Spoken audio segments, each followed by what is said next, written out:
ಈಗ ಮನೆಯಲ್ಲಿ ಸಾಹಿತ್ಯದ ವಾತಾವರಣ ಇರೋದ ಕಾರಣದಿಂದ ಹಾಗೂ ನನ್ನ ತಂದೆಯವರು ಸ್ವತಃ ಲೇಖಕರಾಗಿರೋದ್ರಿಂದ ಹಾಗೂ ಪ್ರಕಾಶಕರಾಗಿರೋದ್ರಿಂದ ಅವರು ಹೆಚ್ಚಿನ ಸಾಹಿತ್ಯ ಕೃತಿಗಳನ್ನು ಓದ್ತಾ ಇದ್ದರು.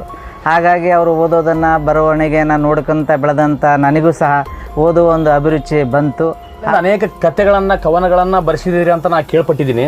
ತಮ್ಮ ಶಾಲೆಯಲ್ಲಿ ಯಾವ ರೀತಿ ಸಾಹಿತ್ಯದ ವಾತಾವರಣ ಸೃಷ್ಟಿ ಮಾಡಿದ್ರಿ ಸರ್ ತಾವು? ಅಂದರೆ ಪ್ರೌಢ ಸಾಹಿತ್ಯದಲ್ಲಿ ದೊಡ್ಡವರನ್ನು ವಿಷಯ ಇಟ್ಕೊಂಡು ಹಾಗೂ ದೊಡ್ಡವರು ಹಾಗೂ ಪ್ರಚಲಿತ ಸಮಸ್ಯೆಗಳ ಕುರಿತಾಗಿ ನಾವಲ್ಲಿ ಪ್ರೌಢ ಸಾಹಿತ್ಯದಲ್ಲಿ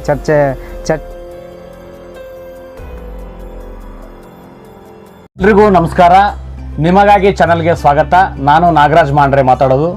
ಇಂದಿನ ನಮ್ಮ ಅತಿಥಿಗಳಾಗಿ ಮಕ್ಕಳ ಸಾಹಿತ್ಯ ಪರಿಷತ್ತಿನ ಜಿಲ್ಲಾಧ್ಯಕ್ಷರಾಗಿ, ಅದೇ ರೀತಿ ಅತ್ಯುತ್ತಮ ಜಿಲ್ಲಾ ಶಿಕ್ಷಕ ಪ್ರಶಸ್ತಿಯನ್ನು ಪಡೆದ ಉತ್ತಮ ಸಾಹಿತಿ, ಮಕ್ಕಳ ಸಾಹಿತಿಗಳಾಗಿರ್ತಕ್ಕಂಥ ಶಂಕರ್ ದೇವ್ರವರು ನಮ್ಮ ಜೊತೆಗಿದ್ದಾರೆ.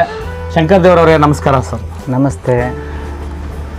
ಶಂಕರ್ ದೇವರು ಹಿರೇಮಠ ಅಂತಂದರೆ ನಮ್ಮ ಕಲ್ಯಾಣ ಕರ್ನಾಟಕ ಭಾಗದಲ್ಲಿ ಅತ್ಯಂತ ಪ್ರಸಿದ್ಧಿ. ಯಾಕಪ್ಪ ಅಂತಂದರೆ ಇವರು ಮಕ್ಕಳ ಸಾಹಿತಿಗಳನ್ನು ಮಕ್ಕಳ ಮಟ್ಟಕ್ಕೆ ಇಳಿದು ಮಕ್ಕಳ ಮನಸ್ಸಿಗೆ ತಟ್ಟುವ ಹಾಗೆ ಸಾಹಿತ್ಯವನ್ನು ರಚಿಸುವ ಕಲೆ ಕರಗತ ಶಂಕರ್ ದೇವ್ರ ಸರ್ ಹಿರೇಮಠರವರಿಗೆ. ಇಂಥ ಒಬ್ಬ ಸಾಹಿತಿಯ ಪರಿಚಯ ಮಾಡ್ತಕ್ಕಂಥದ್ದು ನನ್ನದು ಕೂಡ ತುಂಬ ಸಂತೋಷವಾದಂಥ ವಿಚಾರ. ಯಾಕಂದರೆ ಮಕ್ಕಳ ಸಾಹಿತ್ಯ ಬರ್ತಕ್ಕಂಥದ್ದು ಅತಿ ಸೂಕ್ಷ್ಮ ಸಾಹಿತ್ಯ, ಮಕ್ಕಳ ಮನಸ್ಸಿಗೆ ಮುಟ್ಟತಕ್ಕಂಥ ಸಾಹಿತ್ಯ. ಈ ಒಂದು ಶಂಕರ್ ದೇವ್ರ ಅವ್ರನ್ನ ನಾವು ಈ ಕಾರ್ಯಕ್ರಮಕ್ಕೆ ಸ್ವಾಗತ ಮಾಡ್ತಾ, ಶಂಕರ್ ದೇವ್ರ ಸರ್ ಅವರೇ ತಮಗೆ ಕಾರ್ಯಕ್ರಮಕ್ಕೆ ಹೃದಯಪೂರ್ವಕ ಸ್ವಾಗತ. ಧನ್ಯವಾದಗಳು ಕಾರ್ಯಕ್ರಮಕ್ಕೆ ಸ್ವಾಗತಿಸಿದ್ದಕ್ಕಾಗಿ.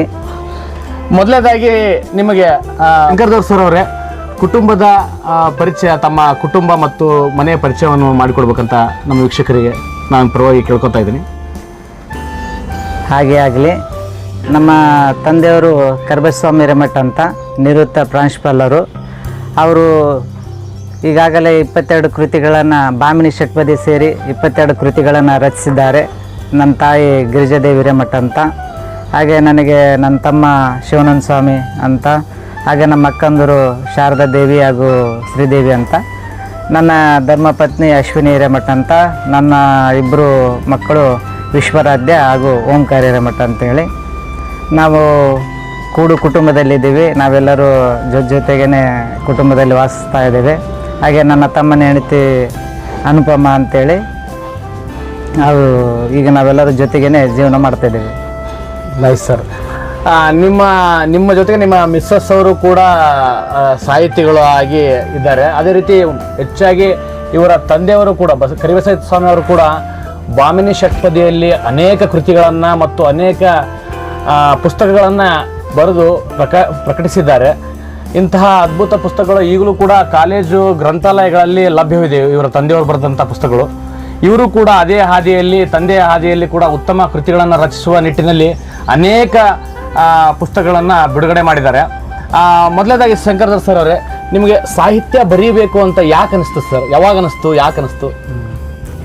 ಈಗ ಮನೆಯಲ್ಲಿ ಸಾಹಿತ್ಯದ ವಾತಾವರಣ ಇರೋದ ಕಾರಣದಿಂದ ಹಾಗೂ ನನ್ನ ತಂದೆಯವರು ಸ್ವತಃ ಲೇಖಕರಾಗಿರೋದ್ರಿಂದ ಹಾಗೂ ಪ್ರಕಾಶಕರಾಗಿರೋದ್ರಿಂದ ಅವರು ಹೆಚ್ಚಿನ ಸಾಹಿತ್ಯ ಕೃತಿಗಳನ್ನು ಓದ್ತಾ ಇದ್ದರು. ಹಾಗಾಗಿ ಅವರು ಓದೋದನ್ನು ಬರವಣಿಗೆಯನ್ನು ನೋಡ್ಕೊಂತ ಬೆಳೆದಂಥ ನನಗೂ ಸಹ ಓದುವ ಒಂದು ಅಭಿರುಚಿ ಬಂತು. ಹಾಗೂ ನಾನು ಕೃತಿ ರಚನೆಯಲ್ಲಿ ಕವಿತೆಗಳನ್ನು ರಚಿಸೋದಕ್ಕೆ ಪ್ರಾರಂಭಿಸಿದ ಕಾರಣದಿಂದ ಹಾಗಾಗಿ ಅವರ ಅನುಕರಣೆ ಮಾಡ್ತಾನೆ ಅವರನ್ನು ನಾನು ಮಾರ್ಗದರ್ಶಕರಾಗಿ ಅವರು ಏನು ಮಾಡ್ತಾಯಿದ್ರು, ಬರವಣಿಗೆ ಇತ್ತು, ಅದನ್ನು ಓದ್ತಾ ನಾನು ಸಹ ಸಾಹಿತಿಯಾಗಿ ರೂಪುಗೊಳ್ಳೋಕ್ಕೆ ಕಾರಣ ಆಯಿತು. ನಿಜ ಸರ್, ನಿಜ. ಯಾಕಂದರೆ ಮನೆಯಲ್ಲಿ ಕೂಡ ಅದೇ ವಾತಾವರಣ ಇರೋ ಕಾರಣ ನಿಮ್ಮ ಬಾಲ್ಯಾವಸ್ಥೆಯಿಂದಲೂ ಕೂಡ ಅನೇಕ ಪುಸ್ತಕ ಜೊತೆನೇ ಬೆಳೆದಂತಹ ನಿಮಗೆ ನಿಜವಾಗ್ಲೂ ಬರಲೇಬೇಕು ಸರ್ ಅದು ಸಾಹಿತ್ಯ. ಪ್ರಥಮ ಕೃತಿಯ ಬಗ್ಗೆ, ಪ್ರಥಮ ಕೃತಿ ನಾವು ಯಾಕೆ ಬರೀಬೇಕು, ಈ ಕೃತಿಯನ್ನು ನಾನು ಯಾಕೆ ಬರೀಬೇಕಂತ ನಿಮ್ಮ ಪ್ರಥಮ ಕೃತಿಯ ಒಲವನ್ನು ಹೇಳ್ರಿ ಸರ್. ನಂದು ಮೊದಲ ಕೃತಿ 2006ರಲ್ಲಿ ಪ್ರಕಟ ಆಯಿತು. 2006ರಲ್ಲಿ ಅಂದರೆ 20 ವರ್ಷ ಆಯಿತು ನಾನು ಸಾಹಿತ್ಯ ವಲಯಕ್ಕೆ ಬಂದು.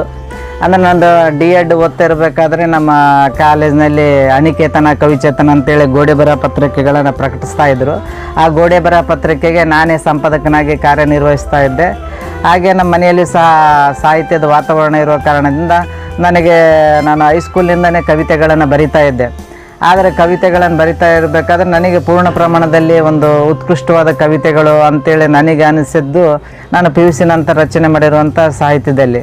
ಹಾಗಾಗಿ ನಾನು ಯಾವಾಗ D.Ed ಓದ್ತಿರ್ಬೇಕಾದ್ರೆ ನಾನು ಮೊದಲ ನನ್ನ ಕೃತಿಯನ್ನು ಪ್ರಕಟಿಸಿದೆ 2006ರಲ್ಲಿ ಫೆಬ್ರವರಿ 28ರಂದು ಸೈನ್ಸ್ ಡೇ ದಿನ ನನ್ನ ಮೊದಲ ಕೃತಿ ಪ್ರಕಟ ಆಯಿತು.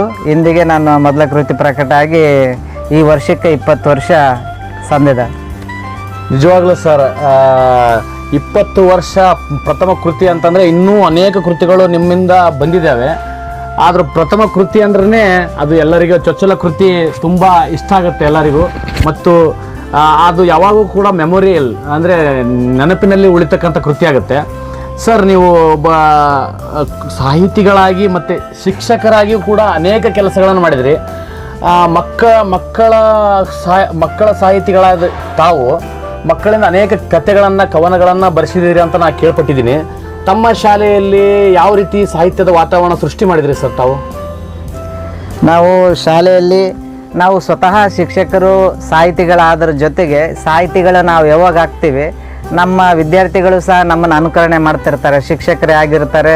ಡ್ರೆಸ್ ಕೋಡ್ನಿಂದ ಹಿಡಿದು ನಾವು ಯಾವ ರೀತಿ ಅಭ್ಯಾಸ ಮಾಡ್ತಿರ್ತೀವಿ ಅನ್ನೋದನ್ನು ಹುಡುಗರು ಅನುಕರಣೆ ಮಾಡ್ತಿರ್ತಾರೆ.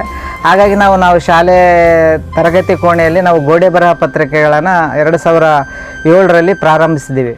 ಪುಟಾಣಿ ಪ್ರಭೆ ಅನ್ನುವಂಥ ಒಂದು ಕನ್ನಡ ಗೋಡೆ ಬರಹ ಪತ್ರಿಕೆಯನ್ನು ಪ್ರಾರಂಭಿಸಿದ್ದೀವಿ. ಆವಾಗ ಗೋಡೆ ಬರಹ ಪತ್ರಿಕೆಯನ್ನು ಪ್ರಾರಂಭಿಸಿದಾಗ ವಿದ್ಯಾರ್ಥಿಗಳು ಸಹ ಮೊದಲಿಗೆ ಚಿತ್ರಗಳನ್ನು ಶಿಶುಪ್ರಾಸಗಳನ್ನು ಬರಿತಾಕ ಪ್ರಾರಂಭಿಸಿದರು. ಹಾಗೆ ಬರಿತಾ ಸಾಗ್ತಾ ವಿದ್ಯಾರ್ಥಿಗಳು ಸಣ್ಣ ಸಣ್ಣ ಕವಿತೆಗಳನ್ನು ನಾಟಕಗಳನ್ನು ಬರೆಯೋಕ್ಕೆ ಪ್ರಾರಂಭಿಸಿದರು.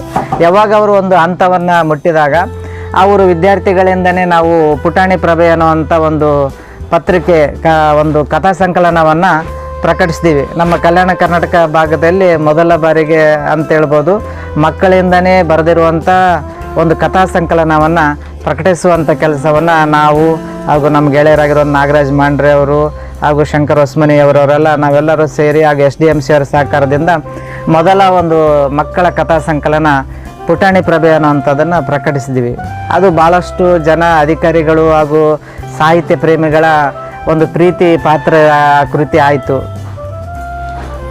ನಿಜ ಸರ್, ಯಾಕಂದರೆ ಪ್ರಥಮವಾಗಿ ಮಕ್ಕಳಿಂದಲೇ ಕಥೆಗಳನ್ನು ಬರೆಸಿ ಆ ಒಂದು ಪುಸ್ತಕಗಳನ್ನು ಮಾಡಿದ ನನಗೂ ಕೂಡ 20 ವರ್ಷದಿಂದ ನಾನು ಕೂಡ ಆ ಪುಸ್ತಕದಲ್ಲಿ ನಂದು ಕೂಡ ಶಂಕರ್ ದೇವರವರು ಹೆಸರನ್ನು ಹಾಕಿದ್ದಾರೆ. ಅವರಿಗೆ ಹೃದಯಪೂರ್ವಕ ಧನ್ಯವಾದಗಳು. ಯಾಕೆಂದರೆ ನಾವು ಮಕ್ಕಳ ಜೊತೆ ಮಕ್ಕಳಾದಾಗ ಮಾತ್ರ ಮಕ್ಕಳ ಸಾಹಿತ್ಯ ಬರುತ್ತಾ ಅಂತ ಯಾವಾಗಲೂ ಶಂಕರ್ ದೇವರವರು ಹೇಳ್ತಿದ್ರು ನಮ್ಗೆ. ಇವರು ಅನೇಕ ಸಾಹಿತ್ಯದ ರಚನೆ ಈಗ ರೀಸೆಂಟಾಗಿ ಪಾಟಿ ಮೇಲೆ ಪಾಟಿ ಅಂದರೆ ಮಕ್ಕಳ ಎಷ್ಟು ನಯವಾಗಿ ಬರಿತಾರೆ ಅಂತಂದರೆ ಸಾಹಿತ್ಯವರು ಮಕ್ಕಳ ಮನಸ್ಸನ್ನು ಕದಡಿ ಬಿಡ್ತಾರೆ. ಅಂದರೆ ಆಟ ಪಾಠದ ಜೊತೆ ಮಕ್ಕಳು ಯಾವ ರೀತಿ ತಮ್ಮ ಚಟುವಟಿಕೆ ಇರ್ತದೆ, ದೈನಂದಿನ ಚಟುವಟಿಕೆ, ಆ ಚಟುವಟಿಕೆಯನ್ನೇ ಕವನವಾಗಿ ಕಥೆಯಾಗಿ ರೂಪಿಸ್ತಕ್ಕಂಥ ತಾಕತ್ತಿರೋದು ಶಂಕರ್ ದೇವರು ಹಿರೇಮಠ ಸರ್ ಅವರಿಗೆ. ನಿಜಕ್ಕೂ ಇವರ ಸಾಹಿತ್ಯಕ್ಕೆ ಹ್ಯಾಟ್ಸ್ ಆಫ್ ಹೇಳ್ಬೋದು. ಅದೇ ರೀತಿ ಕರೋನಾದಲ್ಲಿ ಸರ್, ನೀವು ಕರೋನಾದಲ್ಲಿ ಅನೇಕ ಸಾಹಿತ್ಯ ಚಟುವಟಿಕೆ ಮಾಡಿದ್ರಂತ ನಾವು ಕೇಳ್ಪಟ್ಟಿವಿ. ಅದ್ರ ಬಗ್ಗೆ ಸ್ವಲ್ಪ ನಮ್ಮ ವೀಕ್ಷಕರಿಗೆ ಕರೋನಾದಲ್ಲಿ ಯಾವ ಸಾಹಿತ್ಯ ಚಟುವಟಿಕೆ ಮಾಡಿದ್ರಿ? ಕರೋನಾ ಟೈಮು 2020ರ ಕಾಲಘಟ್ಟದಲ್ಲಿ ಇಡೀ ವಿಶ್ವ ಕರೋನಾದಲ್ಲಿ ತಲ್ಲಣವಾದಂಥ ಸಂದರ್ಭದಲ್ಲಿ ನಮ್ಮ ಮಕ್ಕಳ ಸಾಹಿತ್ಯ ಪರಿಷತ್ನ ಹಿರಿಯ ಮಾರ್ಗದರ್ಶಕರಾಗಿರುವಂಥ ಶಶಿಕಾಂತ್ ಕಾಳೂರು ಸರ್ ಅವರು ನನಗೊಂದು ಸಲ ಫೋನ್ ಮಾಡಿದರು ಕೋವಿಡ್ ಟೈಮ್ನಲ್ಲಿ.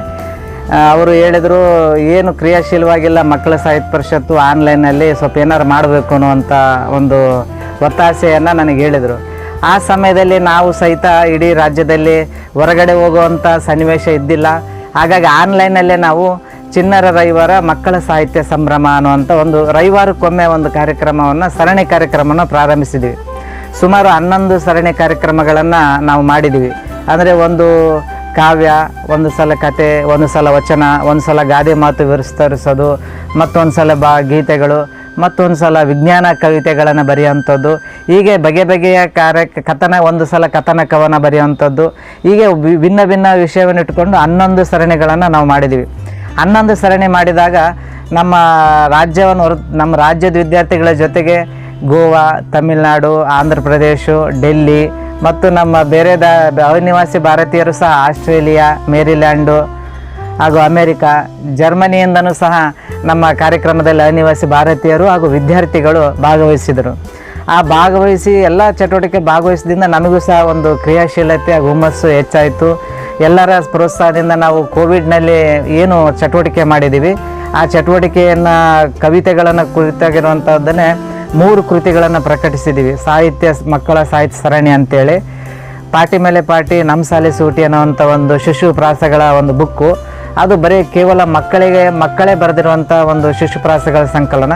ಬಾರೋ ಬಾಲರಾಯ ಅನ್ನುವಂಥ ಮತ್ತೊಂದು ಕೃತಿಯಲ್ಲಿ ಹಿರಿಯರು ಹಾಗೂ ಗುರುಗಳು ಶಿಕ್ಷಕರು ಅವರೆಲ್ಲರೂ ಮಕ್ಕಳಿಗಾಗಿ ಬರೆದಿರುವಂಥ ಒಂದು ಶಿಶುಪ್ರಾಸಗಳ ಸಂಕಲನ ಅದು ನಾವು ಪ್ರಕಟಿಸ್ತಿದ್ದೀವಿ.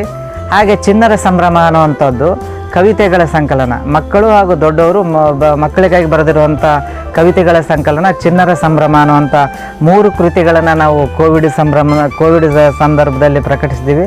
3 ಕೃತಿಗಳು ಸಹ 2-3 ಮುದ್ರಣಗಳನ್ನು ಕಂಡು ಭಾಳಷ್ಟು ಜನರ ಮೆಚ್ಚುಗೆಯನ್ನು ಗಳಿಸುವಂಥ ಕೆಲಸವನ್ನು ಕೃತಿಗಳು ಮಾಡಿದವು. ಏಕೆಂದರೆ ರಾಷ್ಟ್ರದ ಬೇರೆ ಬೇರೆ ರಾಜ್ಯದಲ್ಲಿರುವಂಥ ಕನ್ನಡಿಗರು ಆ ಸಂದರ್ಭದಲ್ಲಿ ನಮ್ಮ ಮಕ್ಕಳ ಸಾಹಿತ್ಯ ಪರಿಷತ್ ಮಾಡುವಂಥ ಕೆಲಸಕ್ಕೆ ಕೈ ಜೋಡಿಸಿ ಅವರು ಸಹ ಭಾಗವಹಿಸಿ ಕವಿತೆಗಳನ್ನು ರಚಿಸಿದರು. ಅದು ಭಾಳಷ್ಟು ಖುಷಿ ತಂದಂಥ ವಿಷಯ ನಮಗೆ. ಖಂಡಿತವಾಗಿಯೂ. ಯಾಕಂದರೆ ಆ ಕರೋನಾ ಸಂದರ್ಭದಲ್ಲಿ ಮಕ್ಕಳು ಮನೆಯಲ್ಲೇ ಕೂಡಿ ಲಾಕಾದಂಥ ಸಂದರ್ಭ ಅದು. ಅಂಥ ಸಂದರ್ಭಗಳಲ್ಲಿ ಮಕ್ಕಳಿಗೆ ಕವನಗಳು, ಕಥೆಗಳು, ಶಿಶುಗೀತೆಗಳು, ಅನೇಕ ಚಟುವಟಿಕೆಗಳು, ಕರೋನಾದಲ್ಲಿ ಅನೇಕ ಚಟುವಟಿಕೆಗಳಾದಂಥ ಕೆಲಸ ಅಂತಂದರೆ ಕರ್ನಾಟಕ ಮಕ್ಕಳ ಸಾಹಿತ್ಯ ಪರಿಷತ್ತು ಅಂದರೂ ತಪ್ಪಾಗಲಾರ್ದು ಸ್ನೇಹಿತರೆ. ಇಂತಹ ಪರಿಷತ್ತಿನ ಮೂಲಕ ನಮ್ಮ ಕಲ್ಯಾಣ ಕರ್ನಾಟಕ ಭಾಗದಲ್ಲದೆ ಇಡೀ ಕರ್ನಾಟಕ ಅಲ್ಲದೆ ಅಂತಾರಾಷ್ಟ್ರೀಯ ಮಟ್ಟದಲ್ಲಿ ಕೂಡ ಚಟುವಟಿಕೆಗಳನ್ನು ಭಾಗವಹಿಸಿದರು. ಅಲ್ಲಿಂದ ಕೂಡ ಮಕ್ಕಳ ಸಾಹಿತ್ಯ ಪರಿಷತ್ನಲ್ಲಿ ಭಾಗವಹಿಸಿದರು, ಅದೊಂದು ಆನ್ಲೈನ್ ಮೂಲಕ. ಇದು ನಿಜಕ್ಕೂ ಕನಸೋ ನೆನಸೋ ಅಂತ ಹೇಳ್ತಕ್ಕಂಥ ವಾತಾವರಣ. ಯಾಕಂದರೆ ಅಂತಾರಾಷ್ಟ್ರೀಯ ಮಟ್ಟದಲ್ಲಿ ಆನ್ಲೈನಲ್ಲಿ ನಮ್ಮ ಸಾಹಿತ್ಯ ಚಟುವಟಿಕೆಯಲ್ಲಿ ಭಾಗವಹಿಸಿ ಅವರು ಕೂಡ ಮಕ್ಕಳು ಕವನ ಕಥೆಗಳನ್ನು ಹೇಳ್ತಾರಂತಂದರೆ ನಿಜಕ್ಕೂ ವಿಸ್ಮಯ ಸ್ನೇಹಿತರೆ. ಇಂತಹ ಕೆಲಸವನ್ನು ಶಂಕರ್ ದೇವರು ಹಿರೇಮಠರವರಿಗೆ ಸಲ್ಲಬೇಕು ಅಂತ ಹೇಳ್ತಾ, ಮತ್ತು ಅದೇ ರೀತಿ ಸರ್, ನೀವು ಮಕ್ಕಳ ಸಾಹಿತ್ಯ ಜಾಸ್ತಿಯಾಗಿ ಬರೆಯೋದು ನೀವು ಪ್ರಾರಂಭ ಮಾಡಿದ್ರಿ. ಆದರೆ ಪ್ರೌಢ ಸಾಹಿತ್ಯಕ್ಕೂ ಮತ್ತು ಮಕ್ಕಳ ಸಾಹಿತ್ಯಕ್ಕೆ ಏನು ವ್ಯತ್ಯಾಸ ಸರ್ ನಿಮ್ಮ ಅಭಿಪ್ರಾಯದಲ್ಲಿ? ನಾನು ಮೊದಲಿಗೆ ಬರೆದಿದ್ದು ಪ್ರೌಢ ಸಾಹಿತ್ಯನೇ. ಆದರೆ ಪ್ರೌಢ ಸಾಹಿತ್ಯದಲ್ಲಿ ದೊಡ್ಡವರನ್ನ ವಿಷಯ ಇಟ್ಕೊಂಡು ಹಾಗೂ ದೊಡ್ಡವರು ಹಾಗೂ ಪ್ರಚಲಿತ ಸಮಸ್ಯೆಗಳ ಕುರಿತಾಗಿ ನಾವಲ್ಲಿ ಪ್ರೌಢ ಸಾಹಿತ್ಯದಲ್ಲಿ ಚರ್ಚೆ ಮಾಡ್ತೀವಿ. ಅಂದರೆ ವಿಷಯ ವಸ್ತು ದೊಡ್ಡವರಿಗಾಗಿ ಕುರಿತಾಗಿರುವಂಥದ್ದು, ಪ್ರಚಲಿತ ದೇಶದ ಬಗ್ಗೆ, ನಾಡಿನ ಬಗ್ಗೆ, ಆಮೇಲೆ ಒಂದು ಸಮಸ್ಯೆಯ ಕುರಿತಾಗಿ ಚರ್ಚೆ ಮಾಡ್ತಿರ್ತೀವಿ. ಆದರೆ ಮಕ್ಕಳ ಸಾಹಿತ್ಯದಲ್ಲಿ ಏನಾಗುತ್ತದೆ, ಮಕ್ಕಳ ವ್ಯಕ್ತಿತ್ವ ವಿಕಸನಕ್ಕೆ ಸಂಬಂಧಿಸಿದಂತೆ ಹಾಗೂ ಮಕ್ಕಳನ್ನು ಉತ್ತಮ ಪ್ರಜೆಗಳನ್ನಾಗಿ ರೂಪಿಸುವ ನಿಟ್ಟಿನಲ್ಲಿ ನಾವು ಯಾವ ರೀತಿ ಸಾಹಿತ್ಯ ರಚಿಸಿದರೆ ಒಂದು ಉತ್ತಮವಾದ ಪ್ರಜೆಗಳ ನಿರ್ಮಾಣ ಆಗ್ತಾರೆ, ಹಾಗೆ ಉತ್ತಮವಾದ ಪ್ರಜೆಗಳ ನಿರ್ಮಾಣ ಆದರೆ ಒಂದು ಉತ್ತಮವಾದ ದೇಶ ನಿರ್ಮಾಣ ಆಗಕ್ಕೆ ಸಾಧ್ಯ. ಆ ನಿಟ್ಟಿನಲ್ಲಿ ಒಂದು ಮಹತ್ವದ ಕರ್ತವ್ಯವನ್ನು ನಿರ್ವಹಿಸುವುದು ಹಾಗೂ ಸೂಕ್ಷ್ಮ ಸಂವೇದೀಯ ಕೆಲಸ ಇಲ್ಲಿ ಮಕ್ಕಳ ಸಾಹಿತ್ಯದಲ್ಲಿ ಆಗ್ತಿರ್ತದೆ. ನಿಜ ಸರ್. ಯಾಕಂದರೆ ಮಕ್ಕಳ ಒಂದು ಸಾಹಿತ್ಯವನ್ನು ನೀವು ತೊಡಗಿಸ್ಕೊಂಡಂಥ ರೀತಿ ನೋಡಿದರೆ ನಿಜಕ್ಕೂ ವಿಸ್ಮಯ. ನಿಮ್ಮ ಶಾಲೆಯಲ್ಲಿ ಕೂಡ ಅನೇಕ ಮಕ್ಕಳಿಗೆ ಕವನಗಳು, ಕಥೆಗಳು ಬರೆಯೋದ್ರ ಮೂಲಕ, ಮತ್ತು ಸ್ಕೌಟ್ಸ್ ಆ್ಯಂಡ್ ಗೈಡ್ಸ್ ಅಂತ ಬಂದಾಗ ಸ್ಕೌಟ್ಸ್ ಆ್ಯಂಡ್ ಗೈಡ್ಸ್ ನಿಮ್ಮ ಮಕ್ಕಳನ್ನ ಪಾರ್ಟಿಸಿಪೇಟ್ ಮಾಡಿಸಿ ನೀವು ರಾಜ್ಯ ಮಟ್ಟದಲ್ಲಿ ಅಂತಾರಾಜ್ಯ ಮಟ್ಟದಲ್ಲಿ ನೀವು ಕರ್ಕೊಂಡು ಹೋಗಿದ್ದೀರಂತ ಕೇಳ್ಪಟ್ಟಿದ್ದೀನಿ ಸ್ಕೌಟ್ಸ್ ಆ್ಯಂಡ್ ಗೈಡ್ಸ್ ಮೂಲಕ. ಅದ್ರ ಬಗ್ಗೆ ಸ್ವಲ್ಪ ನಮ್ಮ ವೀಕ್ಷಕರಿಗೆ ತಿಳಿಸ್ಬೇಕಂತ ಕೇಳ್ಕೊತಾ ಇದ್ದೀನಿ. ಒಂದು ಭಾರತ್ ಸ್ಕೌಟ್ಸ್ ಗೈಡ್ಸ್ ಕರ್ನಾಟಕ ಅನ್ನುವಂಥದ್ದು ಒಂದು ಸೇವಾ ಮನೋಭಾವನೆಯನ್ನು ಹೊಂದಿರುವಂಥ ಮೂಮೆಂಟು, ಚಳುವಳಿ. ಅದು ಮಕ್ಕಳಲ್ಲಿ ಶಿಸ್ತು, ಪರಿಸರ ಪ್ರೇಮ ಹಾಗೂ ದೇಶಭಕ್ತಿಯನ್ನು ಮಕ್ಕಳಲ್ಲಿ ಅಭಿವೃದ್ಧಿಗೊಳಿಸುವಂಥ ಚಟುವಟಿಕೆಗಳನ್ನು ಭಾರತ್ ಸ್ಕೌಟ್ಸ್ ಗೈಡ್ಸ್ ಕರ್ನಾಟಕ ನಿರಂತರವಾಗಿ ನಡೆಸ್ಕೊಂಡು ಬರ್ತಾ ಇದೆ. ಹಾಗಾಗಿ ನಾವು ವಿದ್ಯಾರ್ಥಿಗಳಲ್ಲಿ, ನಮ್ಮ ಶಾಲೆಯ ವಿದ್ಯಾರ್ಥಿಗಳು ಸತತವಾಗಿ 3 ವರ್ಷಗಳಿಂದಲೂ ರಾಜ್ಯಪಾಲ ಪುರಸ್ಕಾರ ಪ್ರಶಸ್ತಿಯನ್ನು ಪಡೆಯುವ ನಿಟ್ಟಿನಲ್ಲಿ ವಿದ್ಯಾರ್ಥಿಗಳು ಪರೀಕ್ಷೆಯಲ್ಲಿ ಉತ್ತೀರ್ಣ ಆಗ್ತವೆ. ಹಾಗೆ ನಾವು ಮೂಡುಬಿದ್ರೆಯಲ್ಲಿ ನಡೆದಿರುವಂಥ ಅಂತಾರಾಷ್ಟ್ರೀಯ ಕಲ್ಚರಲ್ ಜಾಂಬೋರಿಯಲ್ಲಿ ಸಹ ವಿದ್ಯಾರ್ಥಿಗಳೊಂದಿಗೆ ನಾವು ಭಾಗವಹಿಸಿದ್ವಿ. ಹಾಗೆ ಪ್ರತಿ ವರ್ಷ ನಡೆಯುವಂಥ ಕಬ್ಬು ಬುಲ್ಬುಲ್ ಉತ್ಸವದಲ್ಲಿ ಸಹ ನಮ್ಮ ಶಾಲೆಯ ವಿದ್ಯಾರ್ಥಿಗಳನ್ನು ನಾವು ಕರೆದುಕೊಂಡು ಅದರೊಳಗೆ ಭಾಗವಹಿಸಿ ಅಲ್ಲಿ ವಸತಿ ಸಹಿತ ಇದ್ದು ವಿದ್ಯಾರ್ಥಿಗಳು ತುಂಬ ಚಟುವಟಿಕೆಯಿಂದ ಭಾಗವಹಿಸ್ತಾರೆ. ವಿದ್ಯಾರ್ಥಿಗಳು ಸಾಹಸ ಗುಣಗಳನ್ನು ಹಾಗೂ ಶಿಸ್ತನ್ನು, ಆಮೇಲೆ ಪ್ರಥಮ ಚಿಕಿತ್ಸೆಯ ಬಗ್ಗೆ ಅರಿವನ್ನು, ಹಲವಾರು ವಿಷಯಗಳನ್ನು ತಿಳಿದುಕೊಳ್ತಾರೆ. ಮುಂದೆ ಅವರು ಉದ್ಯೋಗಕ್ಕಾಗಿಯೂ ಹಾಗೂ ಅವರಲ್ಲಿ ಒಂದು ಭವಿಷ್ಯದ ನಿರ್ಮಾಪಕರಾಗಿರುವಂಥ ವಿದ್ಯಾರ್ಥಿಗಳು ಶಿಸ್ತಿನಿಂದ ಕೂಡಿರುವಂಥ ವಿದ್ಯಾರ್ಥಿಗಳನ್ನು ರೂಪಿಸುವಲ್ಲಿ ಅದು ಭಾಳ ಮಹತ್ವದ ಪಾತ್ರ ವಹಿಸ್ತಾ. ಹಾಗಾಗಿ ನಾನು ಸಹ ವಿದ್ಯಾರ್ಥಿಗಳನ್ನು ಕರೆದುಕೊಂಡು ನಾವು ಆ ಚಟುವಟಿಕೆಯಲ್ಲಿ ನಿರಂತರವಾಗಿರುತ್ತೀವಿ. ನಿಜ ಸರ್, ಖಂಡಿತವಾಗಿಯೂ. ಯಾಕಂದರೆ ನೀವು ಮಕ್ಕಳಿಗೆ ಕಲಿಸುವುದು ಮತ್ತು ಅವ್ರ ಕಡೆಯಿಂದ ಬರೆಸುವುದು ಮತ್ತು ಅವ್ರನ್ನ ರಾಜ್ಯ ಅಂತಾರಾಜ್ಯ ಮಟ್ಟದಲ್ಲಿ ಭಾಗವಹಿಸೋಕೆ ಪ್ರೇರಣೆ ಕೊಡ್ತಕ್ಕಂಥದ್ದು ನಿಜಕ್ಕೂ ಒಬ್ಬ ಉತ್ತಮ ಶಿಕ್ಷಕನಿಗೆ ಇರಬೇಕಾದಂಥ ಎಲ್ಲ ಲಕ್ಷಣಗಳು ತಮಗಿದೆ.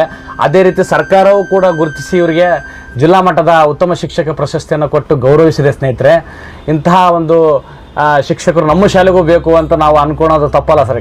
ಯಾಕಂದರೆ ಇಂಥ ಶಿಕ್ಷಕರಿಂದ ಅನೇಕ ಮಕ್ಕಳ ನಿರ್ಮಾಣ ಆಗುತ್ತೆ ಅಂತ ಹೇಳ್ಬೋದು. ರಾಷ್ಟ್ರ ನಿರ್ಮಾಣ ಅಂದರೆ ಮಕ್ಕಳಿಗೆ ನಾವು ಕಲಿಸುವುದರಿಂದ ರಾಷ್ಟ್ರಕ್ಕೆ ಕಲಿಸಿದಂತೆ ಅಂತ ರಾಮಣ್ಣ ಅವಳೆ ಸರ್ ಕೂಡ ಮೊನ್ನೆ ಸಂದರ್ಶನದಲ್ಲಿ ಹೇಳಿದರು.